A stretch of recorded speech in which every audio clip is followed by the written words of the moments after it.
welcome to the Erie Canal Museum Sloan Fund Deeper Dive Series. We'd like to invite you to some of our exciting upcoming events.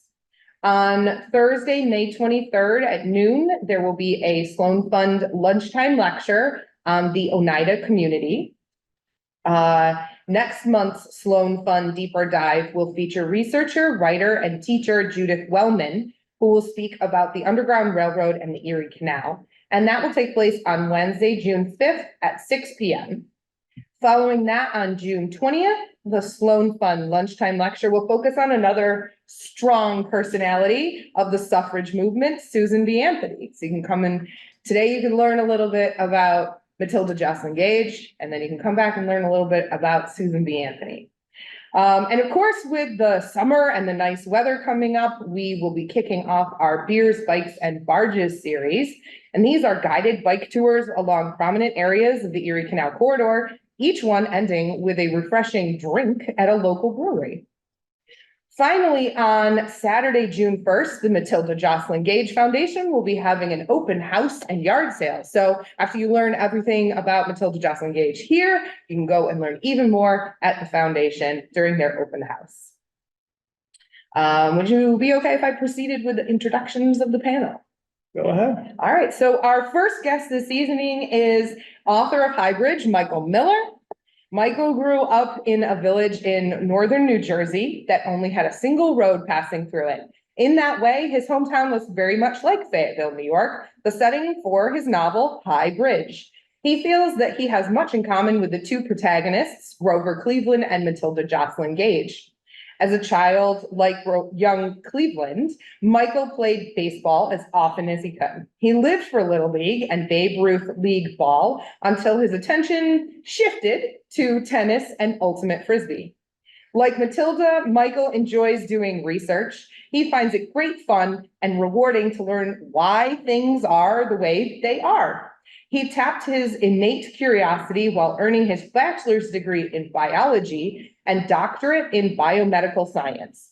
Since retiring, Michael has devoted his energy to delivering food to those in need and to his local Learning in Retirement program, because he believes that you can, in fact, teach an old dog new tricks. Next to me is Danielle Nagel, and she is the executive director of the Matilda Joslyn Gage Foundation, located in Matilda's home in Fayetteville, New York. Danielle is inspired by Gage's philosophies on the relationships between women, science, and the earth. Danielle looks forward to pushing the possibilities for public education and social change in the context of historic house museums. Danielle earned a PhD in environmental science from the SUNY College of Environmental Science and Forestry in 2021 and is the author of multiple peer-reviewed journal articles. All the way to my right is Derek Pratt. He is the Director of Education and Public Programs here at the Erie Canal Museum, and he holds a dual BA in History and Social Studies Education from SUNY Cortland and an MA in Museum Studies from Syracuse University. He's served in this position since 2019. Previously, he was the Director of Programs at Chittenango Landing Canal Boat Museum for 3 years. As you can imagine, throughout his time in these roles, he's become a subject expert on the Erie Canal and its impact on the people that it touched. I'd like to thank Michael, Danielle, and Derek for joining us today. Thank you. So I think the best place to start is at the very beginning. Michael, why don't you tell us why you wanted to tell this particular story? Okay. I lived outside of Fayetteville in unincorporated manliest town for 15 years, roughly 12, 15 years. I can't remember. And wandering around Fayetteville, when I was first being introduced to it, I happened to see some historical signs. And there was one plunked right in front of the Gage house. My interest was piqued. About that same time, I'll blame my wife for this. Blame is the wrong word. A tribute to my wife. She found out that Sally Roche Wagner, who was at that time the creator of the museum, which didn't yet exist, she was doing a one-person show describing who Matilda Joslyn Gage was. And I was really impressed. Not long after that, kept walking on Main Street and saw another historical sign across the street. And who was that for? Grover Cleveland. That was a name I did know. And I just started to wonder whether they lived in the same place at the same time, and found out that lo and behold, they did not.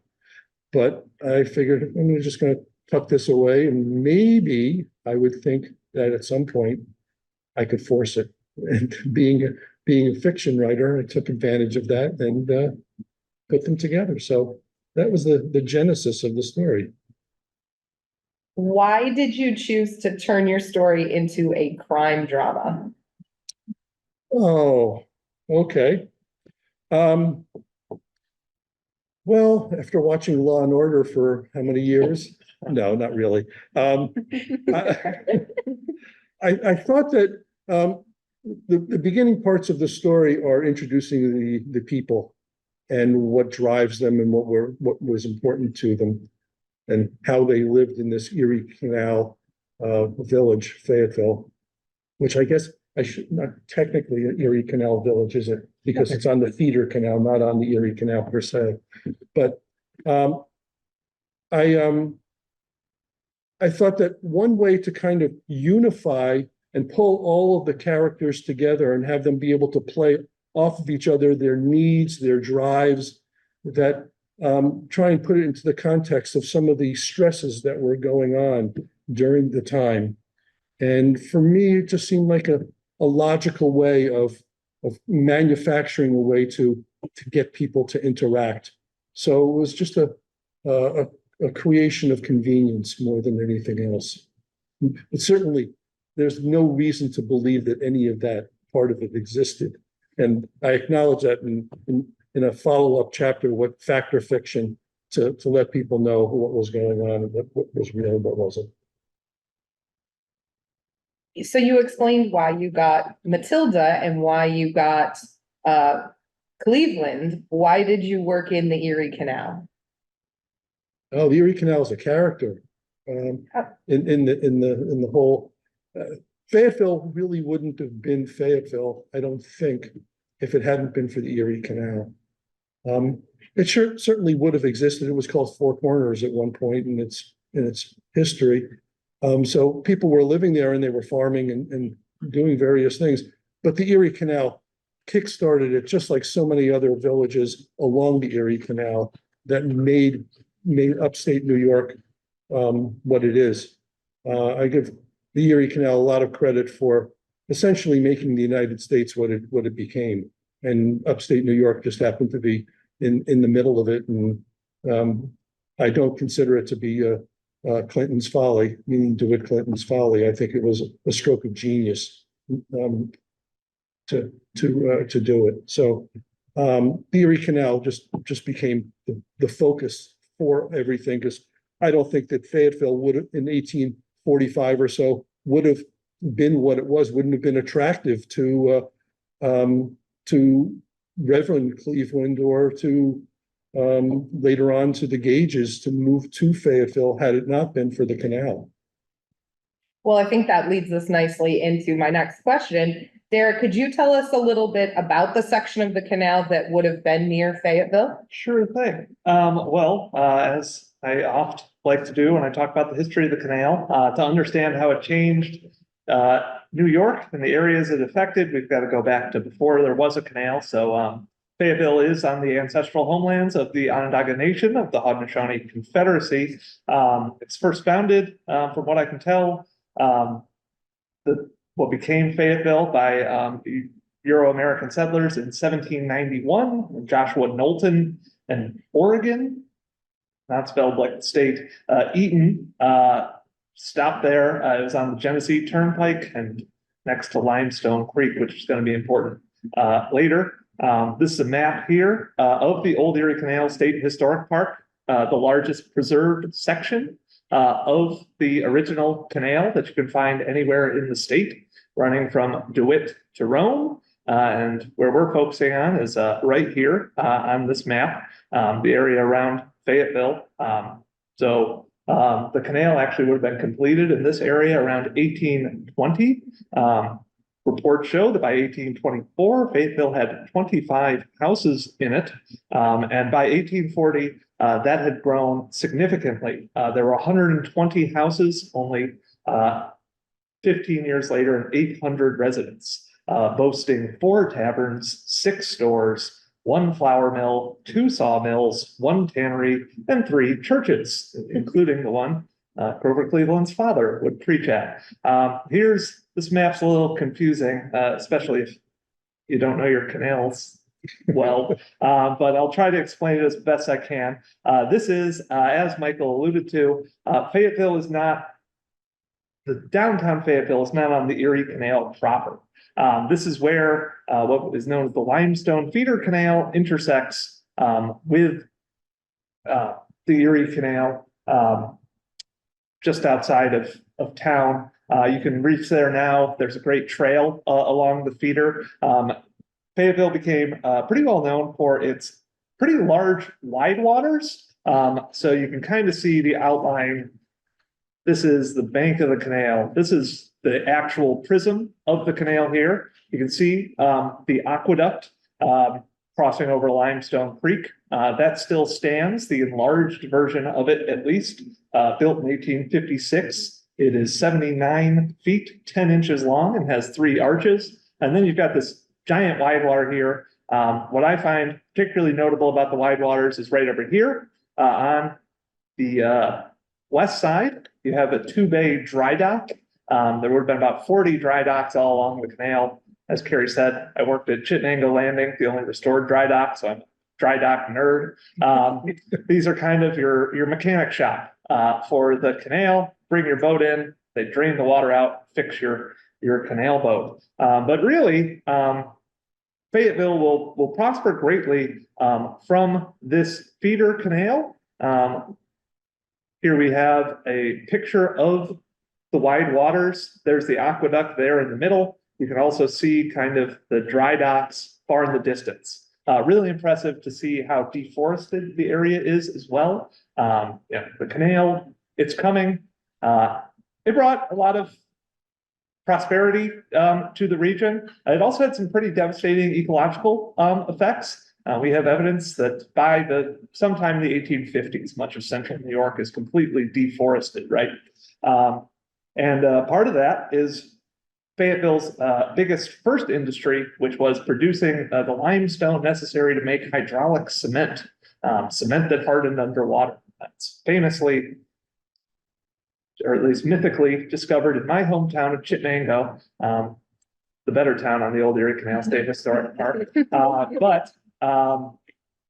Quickly, even though Canvas White opened up a hydraulic cement factory on Chittenango's feeder canal, bunch of notably, Bangs and Gaynor, shortly after Canvas White discovers the first ever, or creates the first ever hydraulic cement in America. Bangs and Gaynor hydraulic cement opens up and starts producing this limestone necessary. You can do that by firing limestone. I don't exactly know how it works in these giant kilns. It gets all powdery and you can turn it into cement. That process obviously takes a lot of trees, as you can see here. But that's their early industry. You can still see remnants of the lime kilns along the path of the feeder canal today. They actually, I think 2018, installed an interpretive sign. But then you got into downtown Fayetteville proper. So like its name implies, the Limestone Creek feeder canal hooked up to Limestone Creek to provide water to the Erie Canal. We are in what's called the long level and also the secondary summit of the canal. So between Rome and DeWitt, there aren't any locks, and it is also higher than all the canal on both sides. So they had to figure out how to get water into it. And so there's a lot of feeder canals in central New York, and that is what the Fayetteville one does. A lot of these businesses form on its banks. If you read Highbridge, there are a lot of businesses there. That's where Grover Cleveland works. I know at least one of the buildings that he worked as a young man is still standing in downtown Fayetteville. You'll also notice another canal in Fayetteville as well, which would run right behind the Gage house, essentially. I believe that is the Ledyard Tower Canal, built in 1845. It's built by Jonathan Ledyard, Cazenovia. If you've been to Caz, you've probably heard the name Ledyard before, and it provided a 100-foot drop on which a number of factories were formed, including the Stickley furniture factory. All right, so I talked a lot about that, so I'll cede my time. None of us were mad. You were doing great. Good. Danielle, question for you. We know that Matilda grew up in the Cicero area in her parents' home and that they were working on the Underground Railroad. We also know that Matilda was given, for the time, an unorthodox education for a woman. Could you tell us what is known about Matilda's childhood? Yes, so Matilda was born in Cicero in 1826, and as Carrie said, her home was part of the Underground Railroad. So her father was a physician, Dr. Hezekiah Joslyn, and he was a founder of the Liberty Party. And so she grew up with abolition as just a day-to-day part of her life. And she would also go around with her father on his, when he was doing his medical rounds. He would invite his friends and colleagues to the house, and he would let Matilda stay in the room while they all were talking. So she was very much involved in all of those conversations. He brought her with him. She was very included in that aspect of life. And so she wanted to be a physician. She studied, she learned from her father. She applied to Geneva Medical College, but she was not admitted because of her gender. So after that, that's when she met Henry. She married Henry when she was just 18 years old. And they had 3 children before they moved to Fayetteville in 1854. That's when they bought the home that the museum is in today. Thank you. So there's a great quote by Gloria Steinem about Matilda. The woman who was ahead of the women who were ahead of their time. Do you see that as an accurate portrayal of Matilda? Yes. It's not just hype. It is not just hype. And there's more to it than we know now. Every time I learn about Matilda, I'm just like, oh yeah, she was there writing before 100, more than 100 years ago. So it wasn't just because she was a leader in the women's suffrage movement alongside Elizabeth Cady Stanton and Susan B. Anthony. But Matilda was very outspoken for the separation of church and state, for abolitionism, for Native American rights. She was adopted into the Wolf Clan of the Mohawk Nation later in her life. And so she was really advocating for the intersectionality of the women's rights movement and to push for all women to have the right to vote, not just white women. And she was also talking about science, and really, this is my interest, is her scientific writing that deserves to be out in the world more than it is. She was critiquing Darwin. She was writing about science as a way to challenge theological beliefs that said men were dominant to women. So it's just really interesting the way she draws those connections back in the 1800s. And from my studies, I haven't really found, there was like Rachel Carson and people like that, but Matilda was really at the forefront of that, like feminist science movement before it was even a thing. So yes, and not just women's rights, but her writing on science, her advocacy for abolition and Native American rights. She really was doing things that very few people at that time are doing. And even today, we're still fighting these same battles. Yes. So you mentioned that Matilda was honorifically adopted into the Wolf Clan of the Mohawk. Michael, in the book, you actually have Matilda speaking some Haudenosaunee language, but she actually never lived with the Seneca or any of the 6 nations of the Haudenosaunee. And you said in your afterword that she never learned that language as depicted in the novel. Could you explain why you chose that addition to have her be speaking Haudenosaunee language? Sure, be happy to. It's right out of what Danielle was just talking about, her devotion to universal rights and universal freedoms, that she really wanted anybody, regardless of gender, race, background, whatever it happened to be denied full rights. And for women, that's not just voting, but that's also divorce rights, rights to good health, rights to Your children. children, and well, that comes, and just ownership of property, all of these things were all part of it. In this way, she was very much in line with Elizabeth Cady Stanton, who I give a lot of credit for in forwarding those. But it does differentiate her from Susan B. Anthony quite strongly, which we can talk about later if you want.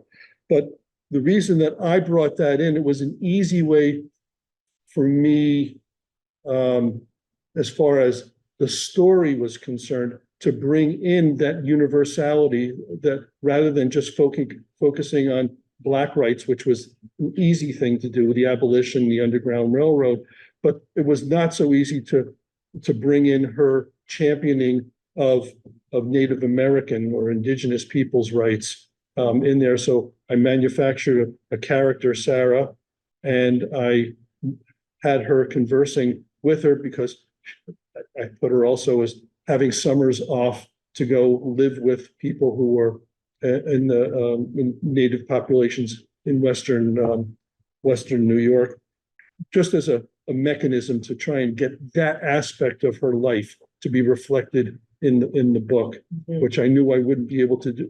I didn't focus much on the latter part of her life, so this was just a convenience more than anything else. Makes sense.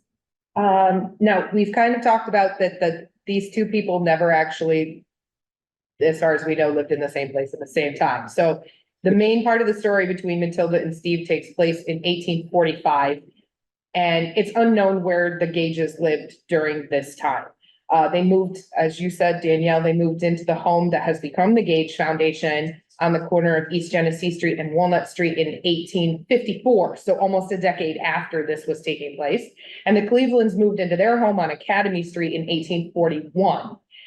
During this time, you have the Gages living with First Reverend Jermaine Wesley Logan, who is a name we know well in this museum. Right here in Syracuse, and then they moved to High Bridge for the remainder of the story. So I have a couple questions. Do we know if Matilda actually met the Reverend Jermaine Wesley Logan?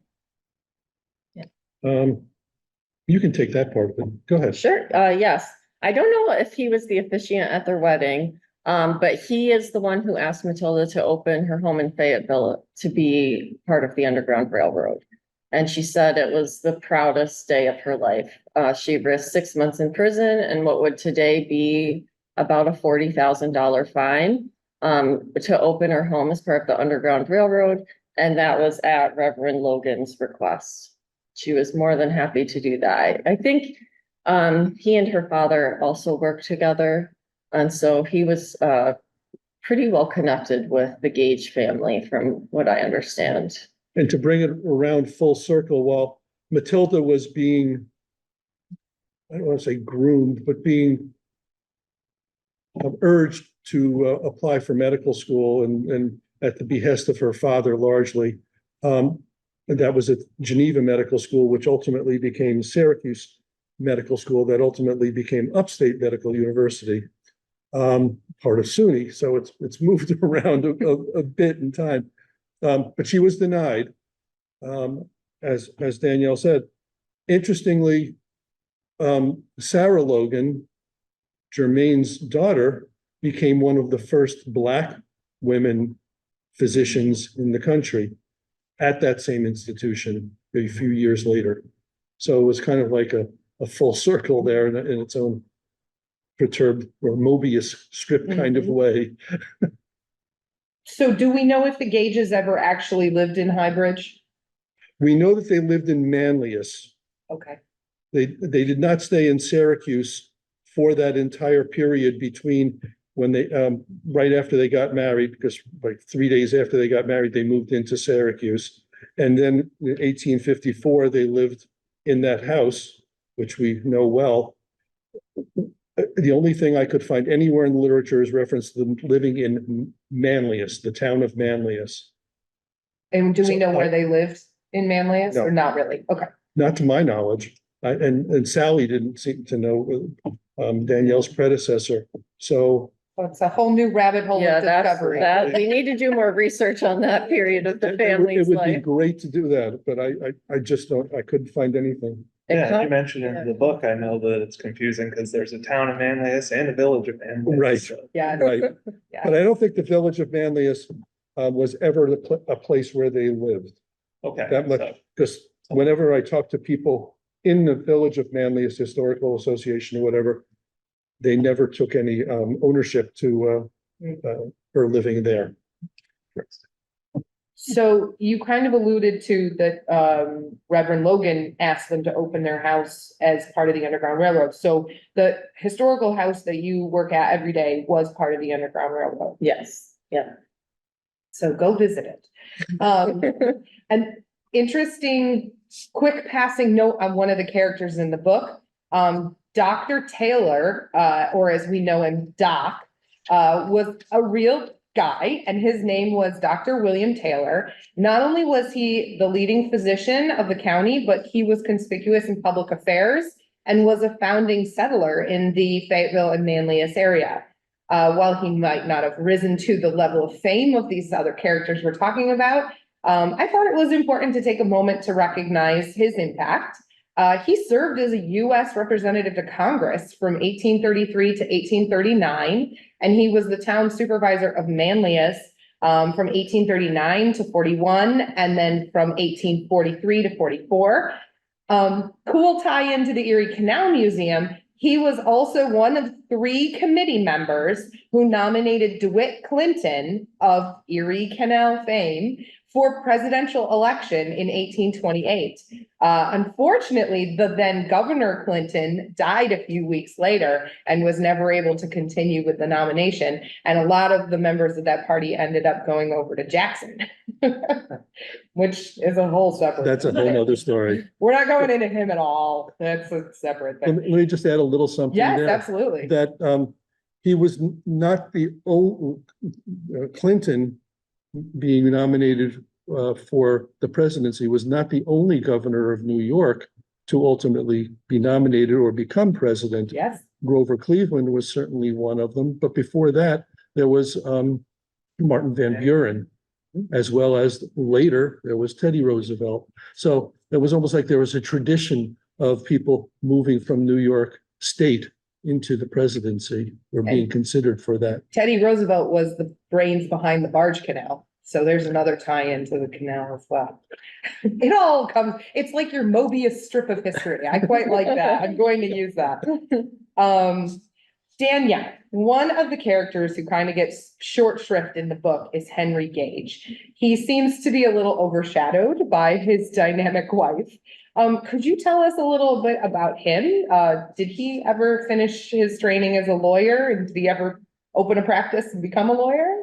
Sure, so it's not just the book, just in general. We don't know as much about Henry as we do about Matilda. And I think some of that probably ties back to her unusual childhood. Her father and mother, from what I have learned, had a similar dynamic where there was more gender equality in the relationship, and her mom was a lot more involved than other women of the period. And her father being so involved in her upbringing was definitely very unusual. And so Henry and Matilda, from what I've learned, Henry was more of the subdued of the pair. He he did a lot of help around the house, helping with the children. He ran the dry goods stores. He had a total of 3, I believe, one along the Limestone Creek feeder canal. I'm not sure where the other 2 were. But that was what supported the family and Matilda's ability to do her work, to go out and speak at the conventions and everything. And so Henry was, Matilda wore the pants in the relationship, more or less. So that was very unusual for that time period. But Henry was also an abolitionist. He was very involved in that movement as well. I did a little Henry Gage research because, again, he's not someone that we talk about as much as Matilda, but he also was he did a lot of important things in his life. There was a news article that their daughter, Helen Leslie Gage, wrote. She was their oldest daughter. She wrote that her father was elected to the Onondaga County Superintendent of the Poor for 6 years.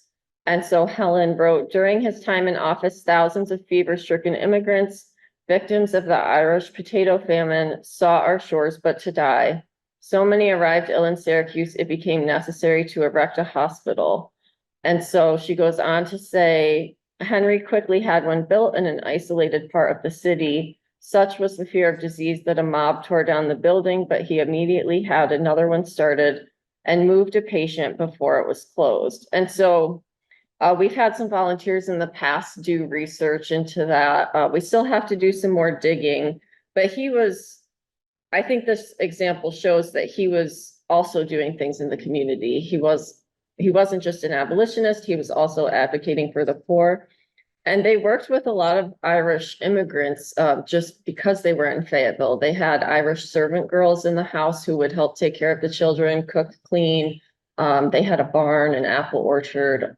And then boys who worked in Henry's dry goods store would also sometimes stay at the home. And so that was a lot of what Henry was doing. He also, I learned, invested in real estate later in their life. And so when his health started to decline, it was the real estate investments that helped support Matilda after he passed away.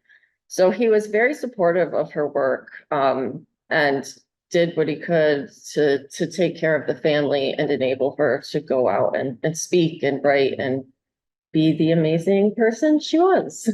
I would add to that feminism is not just a woman's thing. Yes.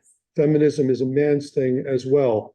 And he enabled Matilda to go out and do those other things while maintaining everything at home. And I think that shows a lot of strength of character and self-esteem to be able to do that. And he needs to get a lot of credit for that, particularly in that time period when men were supposed to be the ones with the pants and everything else. I also understand that he was the 5th wealthiest person in Fayetteville. That does not surprise me. And from all of the stuff that he was doing. And I think because of Matilda's relatively frail health, all considering, that he made it possible for her to do everything that she was doing on the national level. So the other 2 places I think that where he had businesses, one might have been in the house. Oh, okay. Well, I remember reading something about that. The other one was on Main Street, not too far from McVickers. Thanks. Yeah, so we just kind of drawing from what Michael just said too. We allow people to write on our walls in the museum.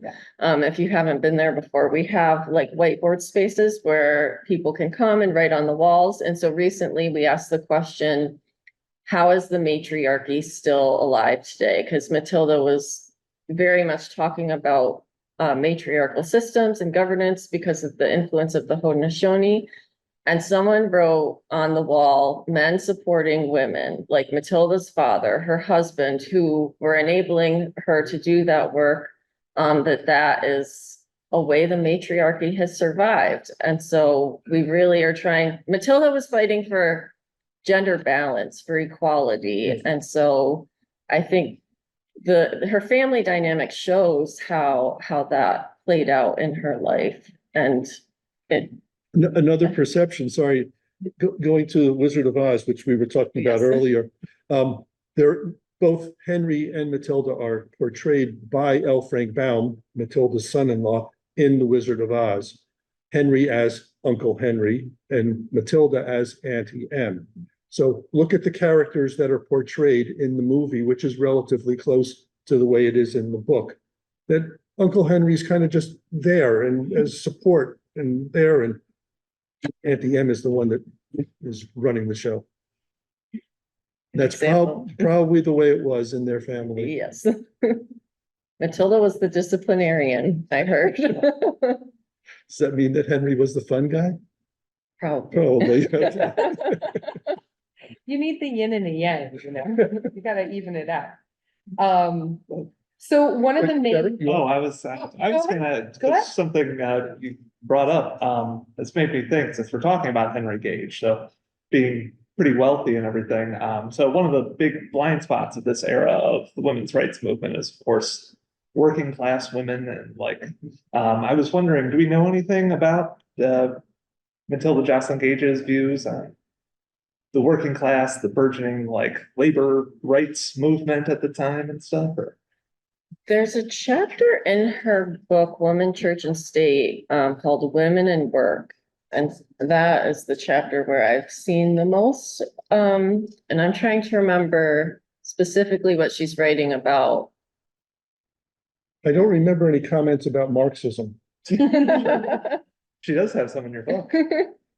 I understand, but I don't know of anything that she officially read and put into any of her writing. Okay. She was About that. talking about women not getting credit for their inventions. That was, she wrote Woman as an Inventor, Woman as Inventor. So she wrote a lot about women doing labor, but then not getting credit for it. And this is not the chapter of the book I've paid the most attention to, clearly. The witchcraft chapter is my favorite.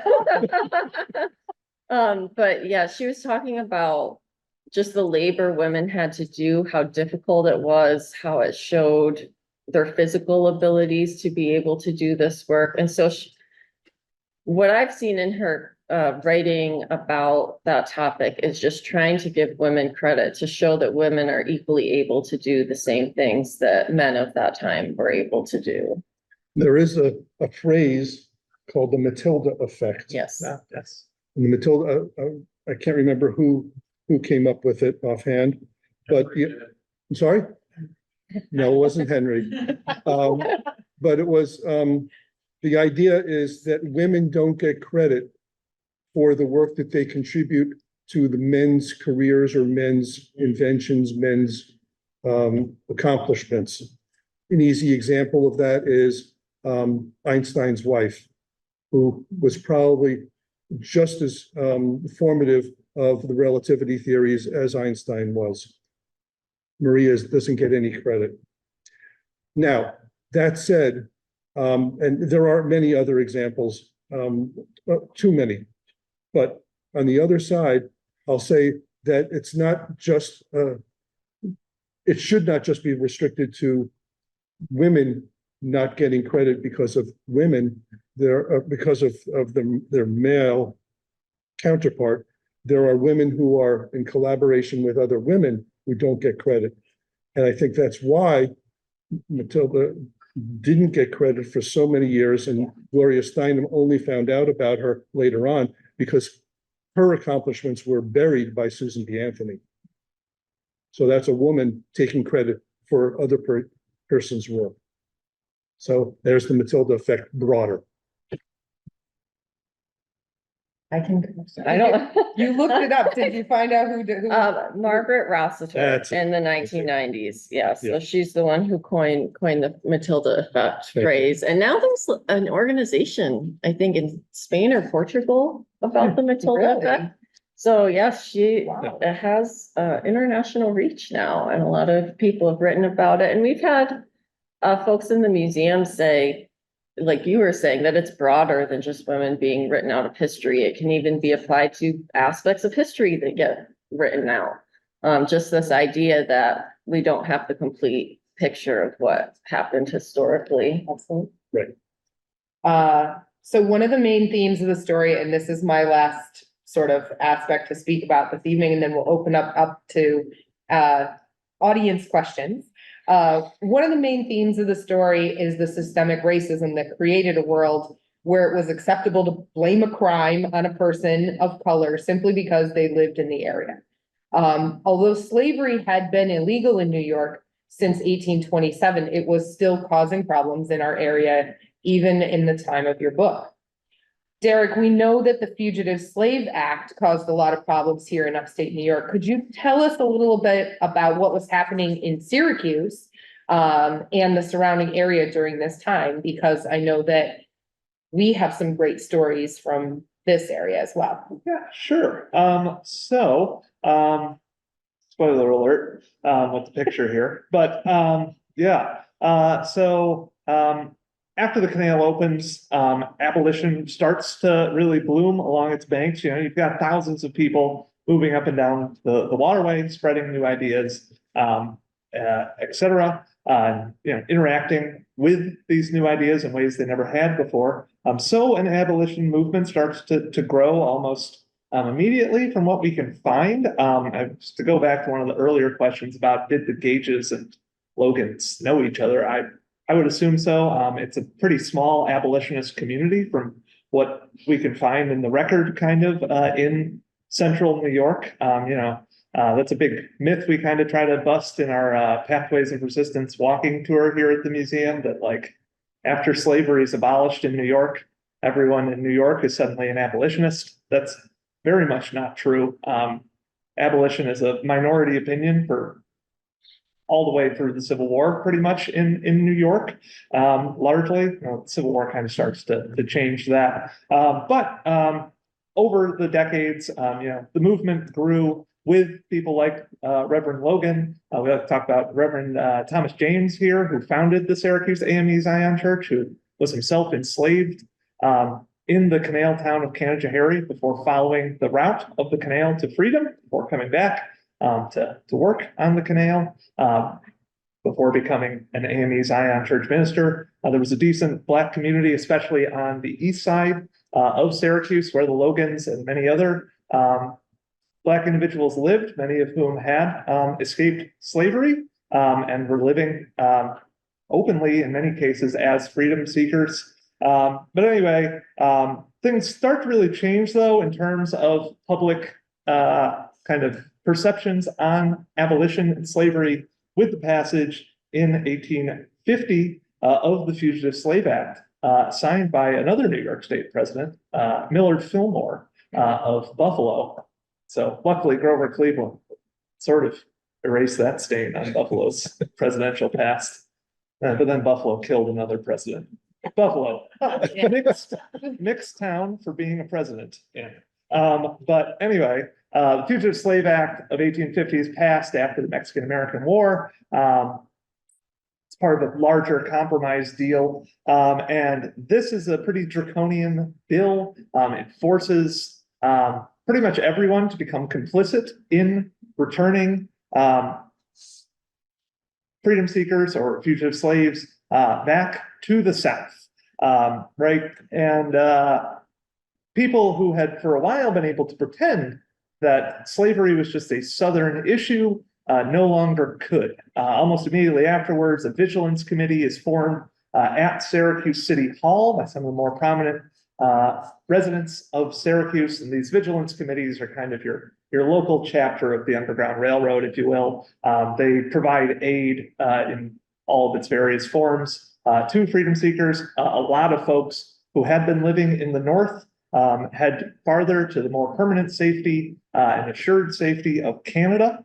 But then there's another freedom seeker who's settled here in Syracuse, a man by the name of William Jerry Henry, came here winter of 1849, 1850, and worked as a cooper in Syracuse. On October 1st, 1851, he was arrested under the Fugitive Slave Act and brought to Clinton Square, where the Judge Joseph Sabine, who was actually another resident of Fayetteville as well. I believe his house still stands on Genesee Street. Brought before him, there was a convention of abolitionists meeting here in Syracuse. They heard Jerry had been arrested, went down to that courthouse and broke Jerry out of jail.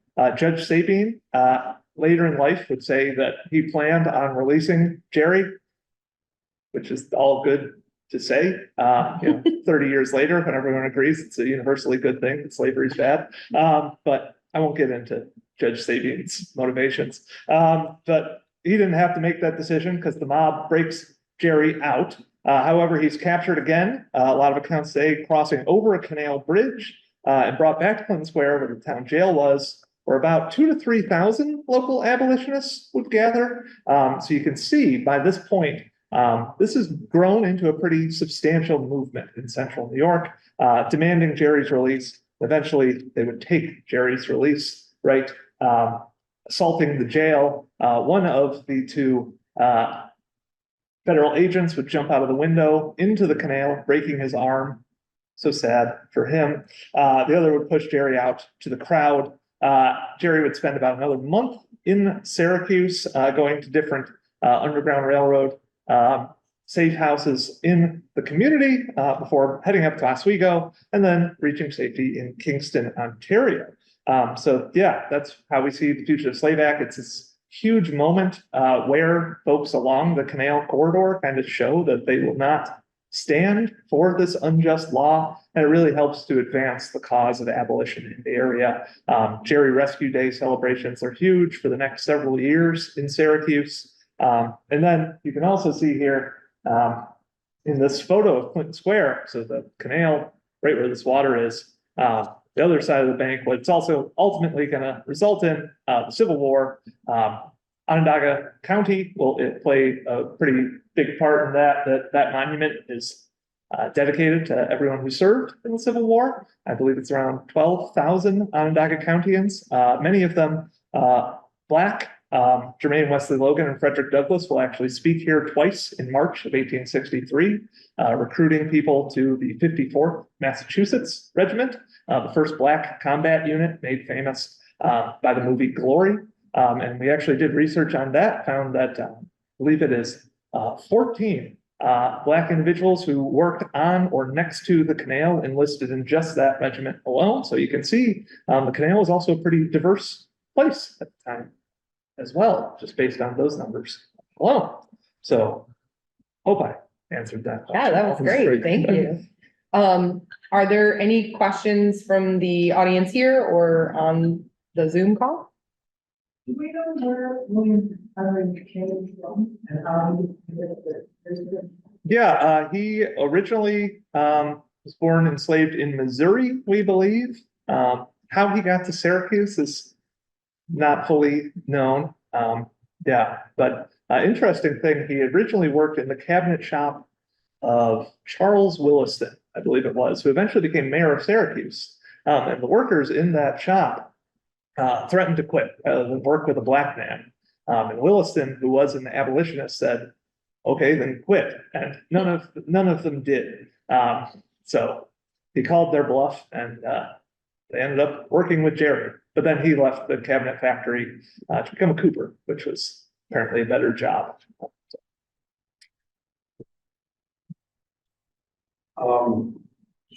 Physical thing down, and it's still there on the canal on the one side where the aqueduct goes across, and there's that huge stone thing. I'm not sure what it was. I'm asking what it was. I mean, was there like a derrick of some sort on top of that to transload of one? You're talking about downtown or Fayetteville? In Fayetteville. Okay. Fayetteville. He had a picture of it. Oh, I saw that crane. I see what you mean. That may have been for the dry dock to be able to help with the lift the boat out, to be able to put it on the side. So that, I'm just guessing. I'm I gonna, read- see that thing on the left side? that is a bridge, I believe.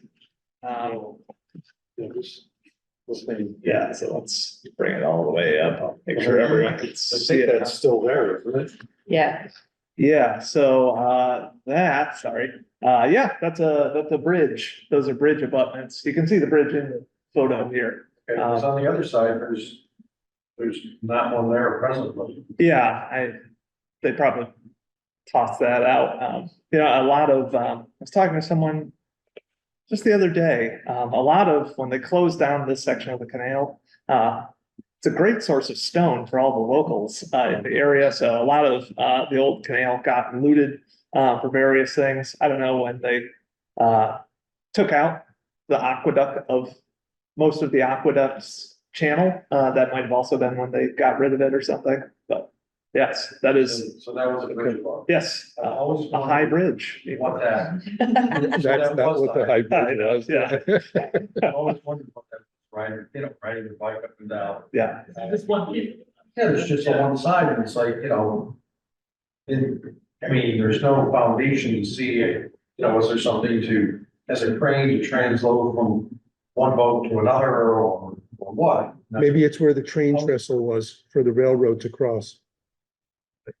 the high, Central through the west. Yeah, I know. this is there. yeah, now we're, no, guys, we can't talk about trains. looking closer at the photo, I'm pretty confident saying it's a change bridge for the canal, so it would have been built specifically to allow mules without unhooking from boats to pass to the other side, yeah. And allow them to pull boats down the feeder. Oh, especially since you've got that big, Yeah. turning. Yes, Turning space, right. And, Is there a question? oh, go ahead now. I was curious where you did your research. I assume the Matilda Joslyn Gage house, but where else did you dig in to learn more? Well, that's a multiple answered question. It took me about 8 years to write the first draft and then a few years to make it better, throwing out so bunches of things. So some of it was done not so much at the Gage house, but in talking with people like Sally, and getting some information. Onondaga Historical Association was very helpful in getting information. But I hate to admit that one of the greatest sources was the internet. There's a lot of original stuff that you can get on people kind of poo-poo it when it comes to research. There's a lot of original material that was there. The Library of Congress was a really big help for me in getting a lot of information.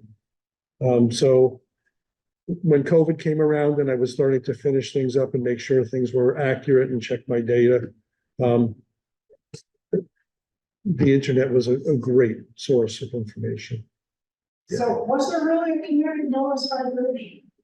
Where, There is a small, I'll call it a hamlet of about 10 houses. And you know where 92 goes over Limestone Creek? There is a bridge there now. That's like the third bridge. There was a stone bridge before that. On my computer, I have pictures. That's not going to help right now.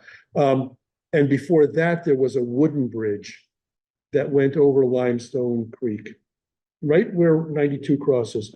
And right next to that, nestled at the bottom of the trestle, was where this little hamlet of about 10 houses was. wasn't there? Yeah. Just another question. You had, in the book, family that is living, just outside of my, and I couldn't ever wrap my head around it. They were a black family, but there were slave catchers who were very active, but they appeared to be safe. I wondered what the device was. Well, this is before 1850. So this is before the fugitive slave law. That didn't mean that there weren't bounty hunters, and there are bounty hunters in the story. Checking things out and making sure that, the man in that household, Hiram, is a key player in what's going on. you have the Yeah, data that I have there? yeah. I actually looked at the statistics in the census in 1850, which is a little after. And this is for the entire state. Yes, we also have the Onondaga County ones. And here's the one for Onondaga County. And if you can, probably can't read the numbers on the far left, this is broken down by age. And I can get to that, that's in a moment. Oh, okay. But there, I think I have 613 blacks in all of Onondaga County in 1850, period. So the tallest one is, I don't know. On the right, it's based on the right is the black population based on breakdown by age. Yeah. So if you add up all those bars together, it's something like 613 total black, I can't call it residents, not citizens, residents in the county. And in, you hit it just a couple times. One more. That's in Syracuse and Manlius, you can see the population of Manlius of whites was about 6,300, and there were 15 blacks in Manlius, in the entire town of Manlius. Not many, That's like 2 families. right? Wow. So there were not many in upstate New York. If you go, you don't have to do it right now, Okay. but if you went to the New York State, you would find that it was about 5% of the total population in New York State. This is like 0.1%. So big difference between based on where you are in the state. I'm sure New York City had a whole lot more if I did that analysis. Yes, I'll tell you more about that, but I want to add something else. And I don't know if this happens to other people, you read a lot of different things and have a hard time remembering exactly where you read a particular thing. But I'm guessing that the involvement of the Gage family with the Fournier movement, I'm thinking that that came from Harvard.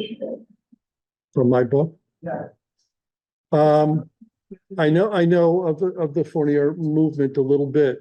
I didn't know that she was involved with any utopian communities per se. And I had never heard of it. They had a place in Knoxville, Skinneapolis Falls. Right. And what I read was briefly, Ezekiel was involved with. Yes. Is this? Yeah, he was, and then he left, he The left, community folded yeah, after a very It short, was a short time, well, it didn't last very long. yeah. that was the first time that I've ever heard of that whole movement. Yeah. Yeah, her father did go there for a time, and then I don't think he returned to any utopian movements after that. but- Yeah, I don't remember Matilda ever being involved in any of Yeah. them, so if it was the dad, sure, Yeah, I defer. Come back here on May 23rd, you can find all about the most Yeah. successful utopian community in the Yes. Canal corridor. Yeah. Which one is that? Leonidas. But that's. If you're gonna do a full advertisement. Yeah, plug the whole thing. Was there any questions online, Derek? I did not see any.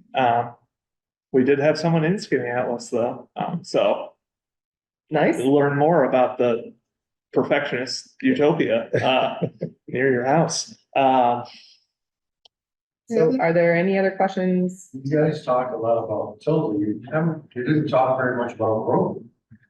He's kind of boring. I mean, he's like a good guy who showed up and did his best. I'm gonna stand up here for Okay. for Grover. There's nothing else, first name. Grover Cleveland was known obviously as being the only president discontinuous, 22nd and 24th presidency. But I'll say he was a very popular president. He was the first Democratic Party president since Lincoln. So at first in 24 years, I remember that number right. From 1860 until 1884. Yeah, so it's 24 years. He won the popular vote. And he won the popular vote 3 times in a row. That doesn't happen very often. I bet you can't name the other two that won it 3 times in a row. There are only 2 others. FDR, because he won it 4 times in a row, and Andrew Jackson, who we won't talk about. Thank you. But Andrew Jackson won it 3 times in a row as well. He only won the presidency twice, because the first time it went to the House of Representatives, and John Quincy Adams became the president. But he did that because he was a popular guy. And one quote that I find particularly compelling, well, 2 things I'll say about him. The quote is from Joseph Pulitzer, who was not necessarily the most high moral guy around. He was part of the yellow journalist movement that Hearst took over many years later. But Pulitzer said, living in New York and being a publisher of the New York World, he said about Grover Cleveland, you should vote for him because he's an honest man. And he repeated that 4 times. So his honesty and his ability to stand up for what was right comes directly from his father, comes directly from his childhood in Fayetteville, knowing that there are morals and principles upon which you live and you conduct your life. Another thing about him is that he rose to the presidency over a 3-year period. He was the mayor of Buffalo. And the comment that you forgot to make is the quote from Buffalo, from a chorus line about Buffalo. Yeah. Suicide in Buffalo, it's redundant.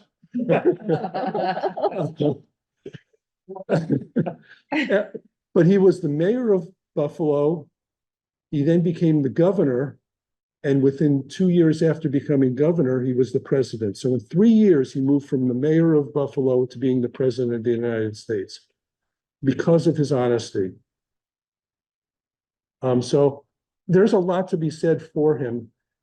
He made mistakes, but in general, especially if you read some biographies by a guy named Alan Nevins, who won the Pulitzer Prize, interestingly, for his book, his biography, he lauds the honesty and the way he approached things.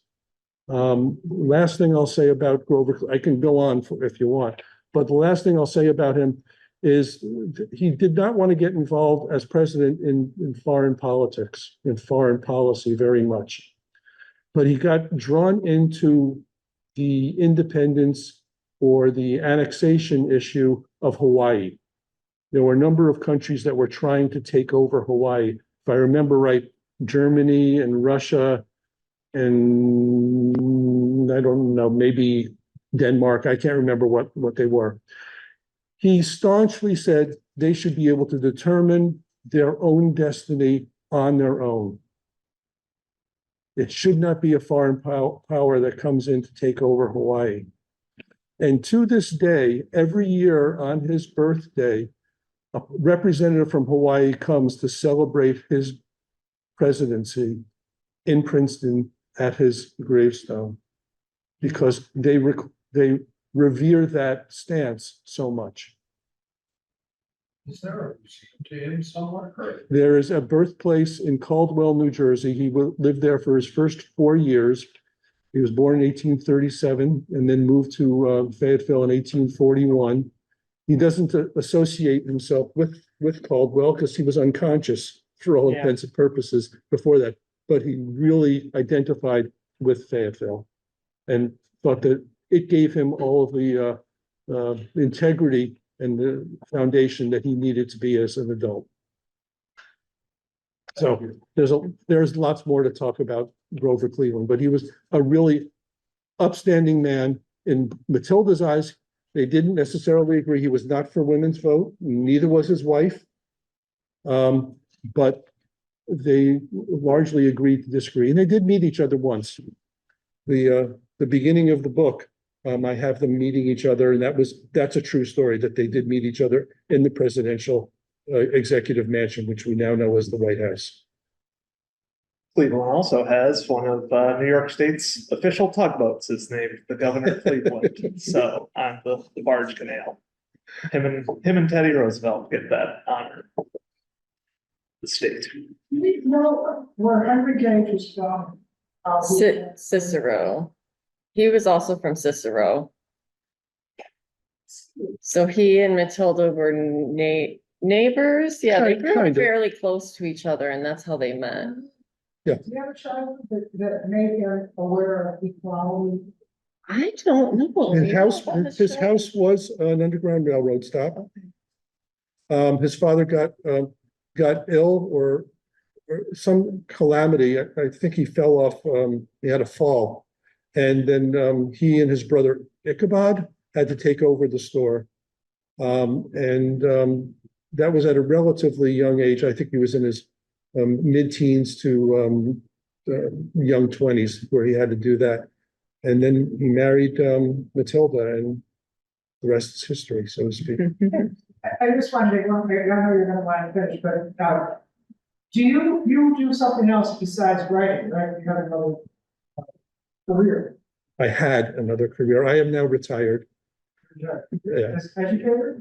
I was an educator. I was a professor of biology and taught and did research. So it really interested me when you said at the beginning, Northern New Jersey. I just came from there just last weekend. And if you're interested in where the Black population in Onondaga County came from, that was here in 1850, they came from Northern New Jersey because I'm gonna try to pique your interest for your next book, okay? Well, it'll have to be the next one after that because I've already got the next book written. Oh, okay. Very nice. So I'm from that family, and they were all descended from the people who originally were the enslaved people in New Amsterdam, intermarried with the Dutch. You probably know about I it. do a little And bit. they were given tracts of land in northern New Jersey. Yep, yep. Okay, so my great-great-grandfather was born in Rocky Hill. So I was just there on Sunday. Well, wait, Rocky Hill down near Princeton. You're right next to Princeton. Yeah, okay. That's much farther south. That'd be Central or South Jersey for me. But I grew up about this far away from the New York border. Okay, so what we don't know, and I was at all week at the New Netherlands Institute conference. in New York City next Friday. What we don't know is why they made their way Onondaga County, but they created a Black farming community in South Onondaga. And at the time that you showed it, 1/3 of all of the Blacks in Onondaga County lived in that farming community in South Onondaga, including my parents. That's interesting. Okay. What we don't know, that gap of time in between the northern New Jersey and that land was taken away when the Dutch lost New Amsterdam from New York. Don't know how they made it way down. Well, keep